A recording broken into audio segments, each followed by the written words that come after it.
오늘 너무나 잘하시는 말씀을 읽었습니다. 이 말씀을 가지고 설교도 여러 차례 드렸습니다. 근데 오늘도 장례식을 다녀오고 또 우리 장례식을 갔던 입관 예배를 갔던 우리 성도님 바로 옆에 또 다른 슬픔을 당한 유가족을 우연히 발견하게 되었어요. 한 10여 년 전에 우리 교회를 이사 가셔서 떠나신 그런 가정이었는데 젊은 분인데 돌아가셨어요. 심장마비로. 그래서 우리 아내가 사진을 보고 영정 사진을 보고 우연히 발견을 해서 가서 위로를 드렸는데 너무나 기가 막히더라고요. 심장마비로 그 젊은 사람이 갑자기 이렇게 또 돌아가신 그 모습을 우연히 또 뵙고 또 기도해드리고 왔습니다. 이런 모습들을 바라보면서 우리 그리스도인들에게 있어서 변함없는 어떤 상황 가운데서 이 장례식장이라든지 어떤 절대절명의 순간, 또 실패의 자리, 고독의 자리에서 그 누구도 나에게 도움이 되지 못하고 또 연락이 되지 못하고 힘이 되지 못할 때에 우리에게 위로가 되고 힘이 되는 것은 예수님밖에 없구나 하는 생각을 또 하게 됩니다. 여러분, 또 주님의 말씀밖에 없게 되구나 하는 생각을 하게 됩니다. 그 중에서도 시편 23편 9절 같은 구절도 중요하고, 또 시편 1편이라든지 또 여호수아에서의 말씀이라든지 어떤 우리에게 힘이 되는, 능력이 되는 말씀이 많지만은 저는 오늘 이사야서 53장만큼이나 우리 그리스도인들에게 원초적이고 본질적인 힘이 되는 그런 말씀이 또 있을까 하는 생각을 해보게 됩니다. 성찬식 때도 늘 읽어드리는 말씀이고, 또 어떤 성지순례 갔던 분들이 이 갈보리 산에서 어떤 메시지보다도 이 성경 구절을 낭독하면서 가장 큰 감동을 받는다 그럽니다. 또 여러분들 정말 위기의 순간, 홀로 남겨진 그런 순간에 아무도 내 곁에 없다고 생각하는 순간에 오늘 이사야서 53장을 읽을 수만 있다면은 다시 소생할 힘이 분명히 생길 줄로 저는 믿습니다. 여러분, 오늘 말씀을 마음에 한번 새겨보시면서 그런 상황이 생기면 별로 좋은 상황은 아니겠지만 정말 고독하고 절망스럽고 나는 정말 끝이구나, 나는 형편없이 망했구나, 이런 상황이 왔을 때에 성령께서 여러분들에게 기억력을 회복시켜 주셔서 이사야서 53장을 읽을 수 있기를 주님의 이름으로 간절히 축복합니다. 여러분, 그럴 때 힘이 되는 거죠. 이사야 53장의 말씀을 읽다 보면 우리는 두 가지를 알게 되죠. 하나는 예수 그리스도는 누구신가, 예수 그리스도가 누구신가를 알게 되고, 또 하나는 나는 누구인가, 나는 누구인가를 알게 됩니다. 예수님이 누구인가를 알게 되는 동시에 그러면 예수님이 왜 이 땅에 오셨고 왜 그런 고난을 당하셨는가라는 것을 우리가 성경을 읽다가 그것이 바로 나였구나, 그래서 나는 누구인가 하는 상황을 우리가 사실을 분명히 깨닫게 되는 거죠. 그런데 이게 너무너무 어려운 깨달음이라는 겁니다. 너무너무 어려운 깨달음이에요. 지금도 우리가 이렇게 예배 드리고 있고 영상으로도 예배 드리고 있습니다. 저는 이렇게 코로나 시대에 어려울 때에 우리가 예배를 이렇게 공식적으로 허락받고 예배를 할 수 있다는 거, 이게 너무나 고마운 일입니다. 지금도 몇 명 이상 못 모이는 나라들이 얼마나 많은지 모릅니다. 그러니까 하나님께서 또 우리나라에게 이렇게 또 예배할 수 있는 또 마음도 주시고, 불과 한 두 달 전만 해도 우리가 예배 드릴 때마다 얼마나 조마조마했는지 몰라요. 그래서 앞에 문 걸고 여기 쪽문으로만 들어왔던 기억도 나시죠? 마치 무슨 범죄자들처럼. 그럴 필요까지는 없었지만 세상의 이목이 우리의 모임을 그렇게 무시하고 또 조롱하고 위험한 집단으로 이렇게 보는 모습들을 봤습니다. 지금 많이 그런 모습들이 사라진 것에 대해서 참 감사하기도 한 것이죠. 그래서 오늘 본문에 그렇게 말씀하시잖아요. 오늘 제목도 그렇게 잡았습니다. 우리가 전한 것을 누가 믿었느냐, 우리가 정한 예수 그리스도를 과연 누가 믿겠느냐 이거죠. 예수님에 대해서 알지 못하고 우리가 누군지 알지 못하니 믿을 수가 없었다는 것입니다. 이사야 선지자는 예수님보다 700년 전의 사람인데 이사야의 영적인 눈에 비친 이 예수님의 모습은요, 장군의 모습이 아니고 승리자의 모습이 아니라 희생하시는 어린 양의 모습으로 오셨다고 하는 것입니다.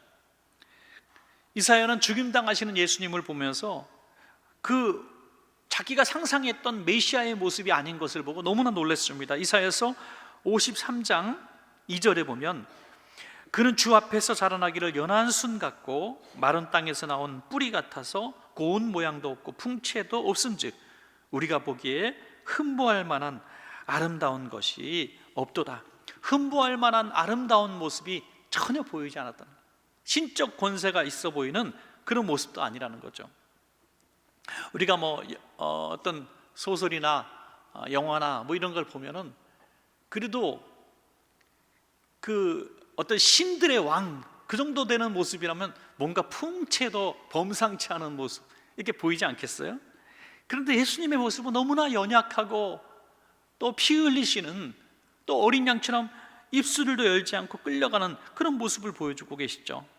오늘 이사야서 53장 7절에 보면 조금도 예수님께서 십자가를 지고 가시는 그 모습을 묘사해 놓고 있는데요, 이사야서 53장 7절을 또 보시겠습니다. 그가 곤욕을 당하여 괴로울 때에도 그의 입을 열지 아니하였으며 마치 도수장으로 끌려가는 어린 양과 털 깎는 자 앞에서 잠잠한 양같이 그의 입을 열지 아니하였도다. 입술을 굳게 다물고 그냥 끌려가는 거예요. 아무런 항변도 못하고 내가 무슨 죄가 있어서 그래, 왜 나를 그래, 이렇게 말씀하시지 않고 털 깎는 자 앞에 얌전한 양처럼 그냥 끌려가셨다. 왜 그러셨을까? 바로 하나님의 사랑 때문이다 하는 것이죠. 우리는 깨닫지 못하는 그 상황이, 우리가 아직 죄인 되었을 때에 우리를 위해서 희생하신 그 사랑을 과연 누가 이해할 수 있겠느냐 하는 거죠. 여러분, 우리도 복음을 이렇게 듣고 하나님의 은혜로 믿음을 갖기 전에 누군가 우리에게 와서 야, 예수란 분이 당신을 위해서 어린 양으로 돌아가셨습니다, 이렇게 말씀을 우리가 들었다면 누가 그 귀를 기리겠습니까? 말도 안 되는 소리 하지 말라고 그냥 거짓말로 이렇게 얘기할 겁니다. 근데 우리가 그걸 깨닫게 된 것이 은혜인 줄로 믿습니다. 여러분, 얼마나 감사한 일입니다. 그걸 깨닫고 오늘 우리가 이 자리에 예배하는 자리에 있게 된 것입니다. 그래서 우리가 예수님 닮아가서 산다고 할 때 가장 우리가 예수님께 배워야 되는, 예수님이 우리 위해서 죽으셨다는 것을, 희생하셨다는 것을 알고 가장 우리가 열심히 배워야 될 게 뭐냐면 예수님 닮아 사는 이런 삶인 줄로 믿습니다. 여러분, 예수님 닮아서 침묵하고 희생하고. 어떤 분은 그런 얘기를 하시더라고요. 정말 억울한 일을 당해서 집사님이 왜 가만히 있어요? 집사님 이렇게 내가 잘못하지 않았어요, 사실은 이렇게 저렇게 얘기 좀 하세요. 제가 답답해서 그렇게 말할 정도가 되는 상황이 있었다고 합시다. 그런데 그 집사님은 오히려 그렇게 말하는 거예요. 제가 그렇게 얘기하면 그 사람이 상처를 입을 거고, 제가 가만히 있으면 하나님이 아시는데 뭘 어떻습니까? 하나님이 다 아시는데요. 바로 알든지 모르든지 깨닫든지 깨닫지 못하든지 그 상관이 없다는 거예요. 예수님이 우리가 깨닫든지 깨닫지 못하든지 우리를 위해서 죽으셨다는 것에 대해서는 변함이 없는 것입니다. 여러분, 그것이 근거가 되니까 우리 기독교의 정신이 여기서 세워진 거예요. 깨닫든지 깨닫지 못하든지 이해하든지 이해하지 못하든지 예수님의 사랑을 우리가 받았고 우리도 그런 사랑을 전파하는 삶을 살라고 명령을 받았기 때문에 기독교는 절대로 넘어지거나 흔들리지 않을 수가 있는 것입니다. 여러분, 성경학자 F.F. 브루스라는 사람이 있는데요, 이분이 아주 유익한 말을 했습니다. 마르틴 루터 킹이라든지 또는 에브라함 링컨이라든지 우리가 노예제도 폐지한 사람들이라든지 인종주의를 무너뜨리고 박애정신을 말한 그런 대가들을 보면은 그들의 그렇게 할 수 있어, 시대나 상황이나 형편을 초월해서 그렇게 어떻게 보면 굉장히 독창적이고 창의적인 것처럼 보였던 그런 인권운동을 할 수 있었던 이유가 뭐냐? 예수 그리스도의 사랑이 있는 이 성경을 읽었기 때문이다, 이렇게 말합니다. 여러분, 오늘도 굉장히 혼미스럽습니다. 차별, 포괄적 사회 금지라든지 이런 이야기들이 막 나오면서 우리를 혼란스럽게 하고, 또 매스컴에 보면 그것도 아무것도 아닌 것처럼 막 얘기하고 국민이 90% 찬성한다는 거짓말도 막 유포하면서 우리 혼란스럽게 해요. 여러분, 우리에게 선명한 기준이 있습니다. 그것은 하나님의 말씀이 성경인 줄로 믿습니다. 여러분, 성경을 기준으로 삼고 우리가 시대를 상관하지 않고 우리는 이어나가야 된다는 거죠. 그들을 미워할 필요는 없는 거잖아요. 왜? 예수 그리스도처럼 이해하든 이해하지 못하든 이것이 옳은 일이기 때문에, 이것이 하나님의 말씀이기 때문에 우리는 말씀을 가지고 그대로 밀고 나가고 그 말씀대로 살아야 되고, 또 우리가 적삼아 공격하고 우리가 승리하자는 것이 아니라 우리가 희생하면서 이 복음을, 말씀을 지켜야 된다는 것입니다, 여러분. 그래서 교회는 절대로 무너지지 않습니다, 여러분. 교회는 절대로 어떤 시대가 와도 흔들리지 않습니다. 왜? 깨닫든지 깨닫지 못하든지 사랑과 희생, 이것이 있기 때문이죠. 한 가정도 사랑과 희생 없이 존속되는 가정이 어디 있습니까? 교회는 절대로 무너지지 않을 수 있는 것은 우리 성도들의 마음속에 이 하나님의 사랑과 말씀이 있기 때문에 어떤 시대가 와도, 누가 깨닫지 못해도, 누가 공격을 해도 우리는 이 사랑과 희생을 통해서 교회는 견고하게 서게 될 줄로 믿습니다, 여러분. 이것을 믿는 자, 깨달은 자가 얼마나 큰 복이 있는지 모르겠습니다. 그래서 우리는 우리의 전한 것을 누가 믿었느냐? 누가 믿었느냐? 믿는 사람이 별로 없는 이 시대에 믿음을 갖게 된 것이 얼마나 큰 은혜이죠. 이사야서 53장 우리 3절부터 4절까지 한번 또 보시겠습니다. 3절부터 4절. 그는 멸시를 받아 사람들에게 버림받았으며 간고를 많이 겪었으며 질고를 아는 자라. 마치 사람들이 그에게서 얼굴을 가리는 것 같이 멸시를 당하였고 우리도 그를 귀히 여기지 아니하였도다. 그는 실로 우리의 질고를 지고 우리의 슬픔을 당하였거늘 우리는 생각하기를 그는 징벌을 받아 하나님께 맞으며 고난을 당한다 하였노라. 우리의 전한 것을 누가 믿었느냐? 믿기는커녕 저희가 예수 그리스도께서 당하신 고난을 바라보면서, 야, 저는 징벌을 받아가지고 하나님 앞에 얼마나 많은 죄를 졌는지 징벌을 받아가지고 하나님께 맞으며 고난을 당한다라고 이렇게 오해까지 하고 이야기했다는 것입니다, 여러분. 그런 오해를 받아가면서도, 그런 고통을 받아가시면서도, 우리가 알지 못하는 상황 가운데서도 우리를 위해서 희생하시고 죽으셨다는 거예요, 여러분. 얼마나 그것이 감동이 되고 또 감격이 되는지 알 수가 없습니다. 사랑하는 여러분, 우리가 한번 그런 삶을 한번 살아본 적은 있는지 모르겠어요. 가정에서도, 야, 내가 이렇게 헌신하고 희생하는데 당신은 왜 그래? 우리 자녀들을 향해서도, 내가 너희들을 어떻게 키웠는데 너희들은 엄마한테 이럴 수가 있어, 아빠한테 이럴 수가 있어. 가정에서조차, 다 주는 가정에서조차도 우리는 섭섭함이 있잖아요, 그죠? 섭섭함이 있어요. 하물며 성도님들 가운데 왜 섭섭함이 없겠어요? 내가 이렇게 베풀고 내가 사랑을 했는데 이걸 이해하지 못하고 깨닫지 못하고 이렇게 오해를 하는, 그럴 때 얼마나 마음이 상하고 슬프겠어요. 그때 예수님의 마음을 한번 생각해 보시고, 누가 알든지 알지 못하든지 오늘 예수님을 인정하지 못하고 예수님을 깨닫지 못했던 그 사람들처럼, 그 수많은 사람들이 우리 주변에 있다는 생각을 하고 우리 예수님을 한번 본받아서 그런 사람들까지도 용납하고 우리가 너그럽게 사랑할 수 있는 우리 그런 성도님들이 되시기를 간절히 바랍니다, 여러분. 자, 우리 대신 그런 고난을 당하신 예수님 때문에 우리가 이 자리에 있는 거예요. 옛날에 보면 참 가난했던 시절에 그런 분들이 참 많은 것 같아요. 한 가정에서 보면 그래도 오빠, 제일 큰 오빠, 장손, 이런 사람들 하나를 공부를 시키려고 그냥 딸들은 고생을 하고 바로 취직을 하고 또 이렇게 애써서 한 사람 막 키우는 것을 봤어요. 자, 굉장히 눈물 나고 감동스럽잖아요. 그러면 이제 그 오빠가 너무 미안하잖아요. 장남이 돼서 자기는 공부하는데 여동생들은 막 가서 시장에서 하고 남의 집 밭에 가서 막 일을 하고 너무너무 미안하고 죄송하고 막 그래요. 너는 공부해야 돼, 너 일하면 안 돼. 그래서 이 아들이 인류대를 나오고 서울에 있는 직장을 하고 아파트를 사고 집을 탁 사고 이제는 열심히 이제 빚을 내서 공부시킨 부모님을 생각하고 소 팔고 논 파는 부모님을 생각해서 물질도 보내고 자기가 번 것을 생활비만 탁 남기고 부모님과 이제는 동생들 공부를 시키고 또 막내도 공부시키고 누나들한테 막 또 여동생들한테 사랑을 베풀고 이런 일이 별로 안 나타난다는 거잖아요. 딱 쌩 까는 거잖아요, 그죠? 예. 그리고 부모님이 찾아오거나 누가 찾아오면 바쁘다고 안 만나주고, 돈 좀 달라 그러면 서울에 와서 모처럼 만난다 그러면 여관에서 재워주고. 여러분, 이건 뭐 흔한 얘기가 아니지 않습니까? 그냥 흔한 얘기지 않습니까? 이게 너무나 흔한 얘기예요. 분명히 자기 눈으로 보고 자기를 위해서 희생하고 피땀 흘리고 그렇게 고생해서 그분들은 그런 생각을 할 거야. 야, 우리 가문에 그래도 한 사람 성공시키면 그분이 우리 가문을 이렇게 세워줄 거야.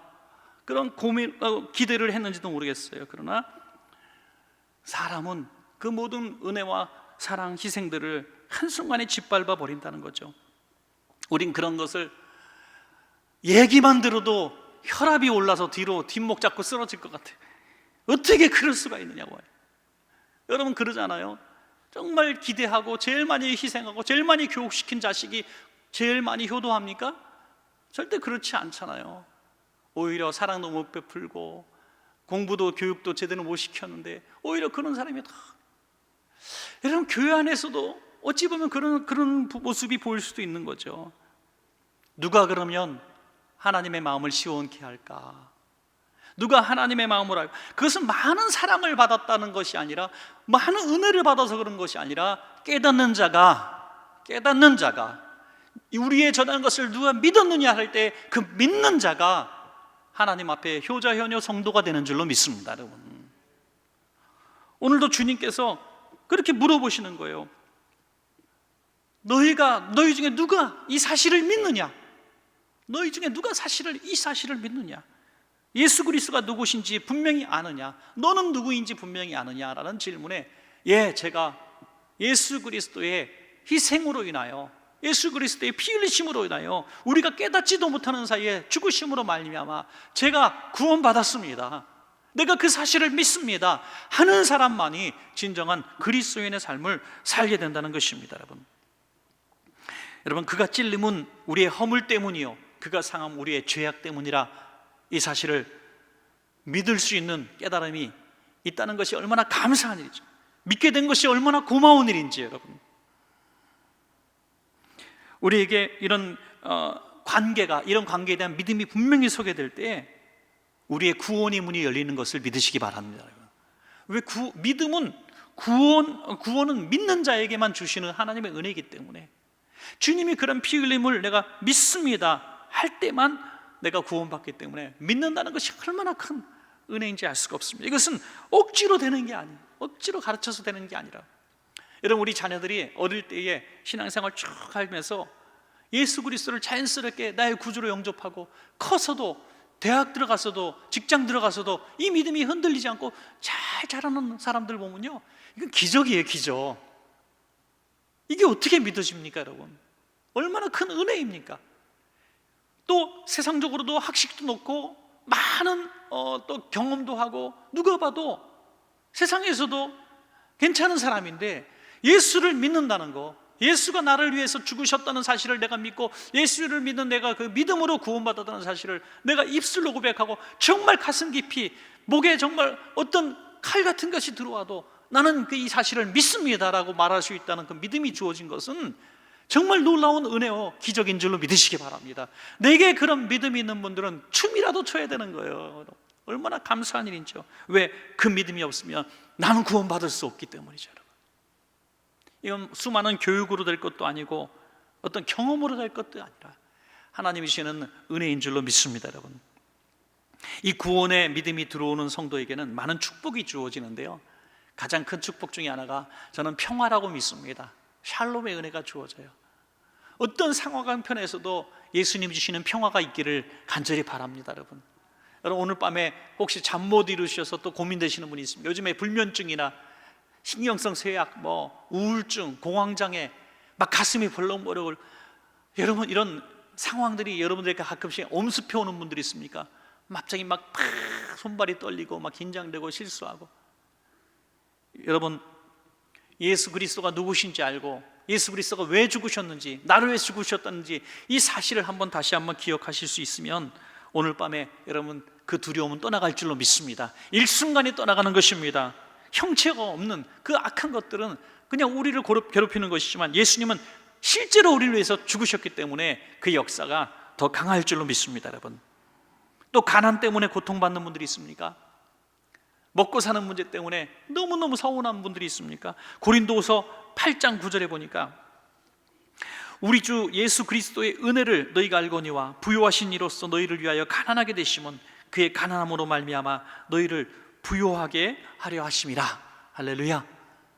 예수 그리스도의 죽으심은 우리의 영혼의 구원만을 위하신 것이 아니라 우리의 실제의 삶 가운데서도 기적의 은혜를 주실 수 있다는 것입니다. 여러분, 얼마나 감사하죠. 저번에도 한번 말씀을 드렸는데요, 뉴질랜드에서 식당 하시는 분 얘기를 한번 했는데 제가 거기 정말 그 말씀에 은혜를 받았어요. 그분은 정말 세상적으로도 뛰어나고 자기 가게를 경영하는 실력이라든지 기술, 종업원들을 이렇게 잘, 직원들을 잘 대하는 방법이라든지 또 음식을 만드는 그 실력이 대단하거든요. 그런데 그분에게 당신은 어떻게 이렇게 복을 받았습니까? 라고 물어봤을 때 나는요, 가게 문을 열고 가게 문을 닫은 것밖에 없습니다. 다 하나님이 하셨습니다. 이렇게 고백할 때, 와, 그렇구나. 제가 깨달은 게 너무너무 거기서 컸어요.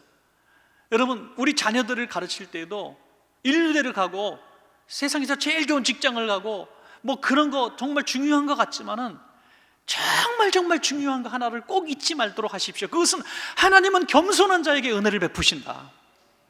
교만한 자는 반드시 넘어진다. 이 사실을 꼭 가르치십시오. 우리는 누구인가? 예수 그리스도의 피 흘림이시옵소서. 이 죄를 짓고 살다가 죽을 수밖에 없는 그냥 쓰레기 같은 존재였는데 예수 그리스도께서 우리가 깨닫지도 못하는 사이에 우리를 위해서 이렇게 슬픈 모습으로 비참하게 죽으심으로 말미암아 우리가 구원받았다. 그러므로 우리는 하나님 앞에 겸손해야 된다. 사람 앞에서도 겸손해야 된다. 너가 누구인지 알아야 된다. 이렇게 우리가 어릴 때부터 가르칠 때에 우리는 절대로 넘어지지 않고 하나님께서 쓰시는 귀한 인물이 될 줄로 믿습니다. 여러분, 마지막 한 절도 읽으시면 이사야 53장 5절입니다. 우리 한번 같이 읽을까요? 시작. 그가 찔림은 우리의 허물 때문이요 그가 상함은 우리의 죄악 때문이라. 그가 징계를 받음으로 우리는 평화를 누리고 그가 채찍에 맞음으로 우리는 나음을 받았도다. 할렐루야. 저는 이 구절을 읽을 때에 제 목소리가 막 커지는 것 같아요. 괜히도. 여러분, 제가 몇 시간 설교를 한 것보다도 이 한 절을 읽는 것이 더 영향력이 있다고 저는 믿습니다. 제가 미사여고를 써가면서 온갖 경제 지식, 정치 지식, 상식들을 다 논해서 흥미로운 몇 시간을 만들고 여러분들 제가 뛰어난 목소리로 여러분 콘서트보다 더 아름다운 목소리로 찬양으로 여러분들 귀를 즐겁게 한다 할지라도 여러분 그것이 우리에게 위로가 되고 힘이 될 수는 있겠지만 오늘 이 구절처럼 강력하게 우리 마음을 힘들고 우리에게 영향을 주시는 말씀이 또 있을까 하는 생각을 해보게 됩니다. 여러분, 주님의 찔리심은 우리의 허물 때문이고 그가 상하신 것은 우리의 죄악 때문이다. 그가 징계를 받으심으로 우리가 평화를 누리고 그가 채찍에 맞음으로 우리는 나음을 받았습니다. 이 말씀이 강력한 어떤 치료약이 되고 권세가 되고 힘이 될 수 있다는 사실을 믿으시기 바랍니다. 오직 그것을 우리의 이 전한 이것을 누가 믿었느냐? 누가 믿었냐? 오늘 이사야는 안타깝게 말씀하고 있는 거예요. 오늘 이런 질문을 할 때 우리 이렇게 대답하기를 바랍니다. 주님, 내가 믿습니다. 내가 믿습니다. 예수의 죽으심이 내게 이런 능력이 있음을 내가 믿습니다. 그럴 때 귀신이 떠나가고 질병이 떠나가고 여러분 마음속에 여러분 고통을 줬던 그런 악한 것들이 일순간에 떠나가는 것입니다. 가정에 어떤 문제가 있든지 기업에 어떤 문제가 있든지 여러분의 마음이 엉망진창이 되고 정말 고통스러워서 오늘 정말 많은 생각을 하는 순간이라 할지라도 오늘 예수 그리스도의 이 말씀을 내가 받아들이고 내가 믿나이다 하는 순간에 우리는 세상에서 가장 복받은 사람이 될 줄로 믿습니다.